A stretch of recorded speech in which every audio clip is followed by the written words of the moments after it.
தமிழகத்தில் இருக்க எல்லா பிரச்சனைக்காகவும் குரல் கொடுக்குற நீங்கள் காலையில் செய்தியாளர் சந்திப்பில் பேசின பேச்சு ஒரு சர்ச்சையை ஏற்படுத்தியிருக்க விதமாக சர்ச்சை என்ன? அதாவது பெண்ணை தூக்கிட்டு போய் கற்பழிச்சிட்டனா அப்படின்னு. இப்போ நீங்கள் நடந்துக்கிற விதம் எப்படி இருக்கு?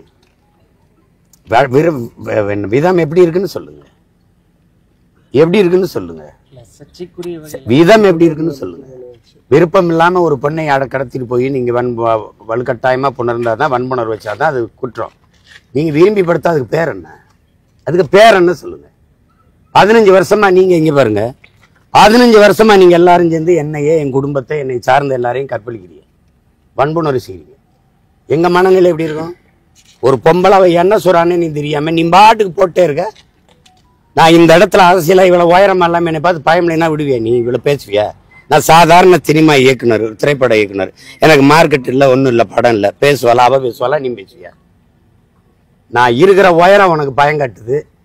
நான் வளர்ந்துருவேன்னு நினைக்கிற, அச்சப்படுற, நடுக்க வருது. அதனால இந்த ஆவுன்னா அந்த பொம்பளை குட்டி வந்து முன்னாடி சண்டை போடுறேன். வீரன்னா நேருக்கு நேரம் போடணும், பொம்பளைக்கு பின்னாடி போய் நிக்க விடுது. பெரியாரை பத்தி நான் பேசுறேன், நீ பெரியாரை புகழ்ந்து பேசு. பெரியார் இதெல்லாம் செஞ்சிருக்கான்னு எடுத்து சொல்லி என்னை சரி பண்ணு. அவ தப்பா பேசுறா. பெரியார் பாருங்க இவ்வளவு சாதிச்சிருக்கான்னு சொல்ல ஒண்ணு இல்லை, உனக்கு ஒண்ணு இல்லை. ஆவுன்னா இந்த அவதூறு, இந்த கேவலம், இந்த வாடகை வாயை வச்சு விசாரம் பண்ற ஒரு கூட்டத்தை வச்சிருக்க. அதை வச்சுக்கிட்டு பேச விட்டுக்கிட்டே இருக்கிறது. அவனுக்கு சம்பளம் மாசம். வேற பெரியார் பத்தி பேசுறதோட பின்விளைவு தான் இதுன்னு நினைக்கிறீங்க? பல நேரங்களில் என்னை சமாளிக்க முடியலாம் கூட்டி வருவாங்க. இப்ப போனாலும் வச்சுக்கிறீங்க, சரியா 26 தேர்தலில் மறுபடியும் கூட்டி வருவாங்க. இந்த துயரத்துக்கு தான் வழக்க போட்டு இது முடிச்சு விடுங்கன்னு கொண்டு போனேன். ஆனா அது சரியா வரல. அது உங்களுக்கு தெரியும், உங்களுக்கே தெரியும். அதுல அழுத்தங்கள் திருத்தங்கள்லாம் இருக்குது. அதனாலதான் உச்ச நீதிமன்றம் போயிருக்கு இப்ப வழக்கு. காவல்துறை வந்து உங்க மேல நடவடிக்கை எடுக்கிறத நீங்க கண்டனம் தெரிவிச்சிட்டு இருக்கீங்க. இதுல அரசியல் அழுத்தம் எந்த அளவுக்கு இருக்குன்னு இப்படி ஒரு கேள்வி கேட்டா நான் என்ன பதில் சொல்றது? அரசியல் தான், அழுத்தம் தான், வேற அதுல ஒண்ணும் இல்லை. இது ஒண்ணுமே இல்லாத வழக்கு. இது இந்த வழக்கை நீதிமன்றத்துக்கு கொண்டு போனதே நான் தான். ரொம்ப நாளா அது ஒரே துயரமா இருக்குதுங்க, விசாரிச்சு முடிச்சு விடுங்கன்ட்டு. அவங்க திருப்பியும் ஒரு தடவை விசாரிங்கன்னு, அது உங்களுக்கு தெரியும் தானே. இது முற்றுப்பட்டுட்டா என்னை ஒன்றும் செய்ய முடியாது. இது இருக்கிற வரதான் இழுத்து இப்படியே இப்போ இவ்வளவு நேரம் பாருங்க, காலையில் பேசி மதியம் பேசி அப்படியே ஒரு அசிங்கப்படுத்திட்டு இருக்கலாம்னு. இது தொடர்பான கேள்வி அமைச்சர் சேகர் பாபு சொல்லும்போது தமிழகத்துல சட்டத்தின் ஆட்சி நடக்குது, சாத்தான்களின் ஆட்சி நடக்கல அப்படின்னு ஒரு பதில் சொல்லியிருக்காரு.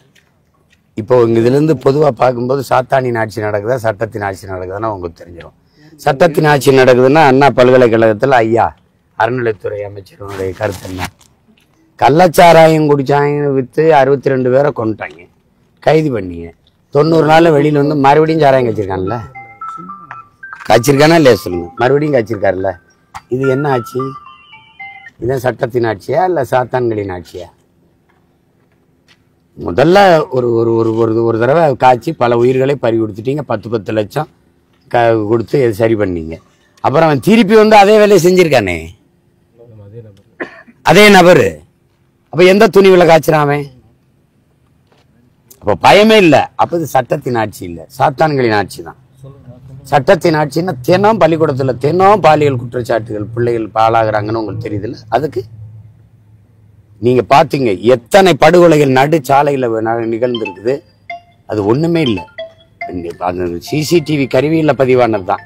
எல்லாம் பதிவாகி எவ்வளவு வந்துச்சுன்னு, எவ்வளவு கொலைகள் நடந்ததுன்னு தெரியும். எங்க சட்டத்தின் ஆட்சி இருக்குது இங்க?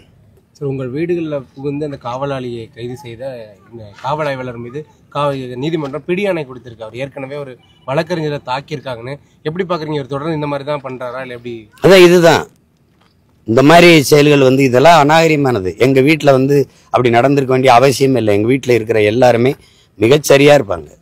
எல்லாம் இன்னொருடைய வளர்ப்புகள். நீங்க சொன்னீங்கன்னா வாங்கன்னா வந்திருப்பாங்க, அடிச்சு இழுத்துருப்பார். அதெல்லாம் ஓய்வு பெற்ற இராணுவ வீரர். அவர் ரொம்ப தங்கமானவர். அவர் அப்படி இல்லைன்னா என் வீட்டில் வந்து வேலை செய்ய முடியுமா? அவங்க ஒருத்தர் அவர் அதிர்ந்து கூட பேச மாட்டார். அப்படி ஒருத்தர் அவரை போய் அடிச்சு இழுத்துருப்பவர் வாங்கன்னா வந்து உட்கார்ந்துருப்பாரு. அவர் மீது வேற ஏதாவது நீதிமன்றம் மூலியமாவோ இல்ல மனித உரிமை ஆணையம் மூலியமா அவர் மீது ஏதாவது நம்ம சார்பா ஏதாவது புகார், அதெல்லாம் அடுத்த கட்ட நடவடிக்கை? இதுவே எனக்கு வேலை இல்லை. உங்களுக்கு தெரியும், எனக்கு நிறைய வேலை இருக்குது. போற போக்குல கடந்து போகணும்.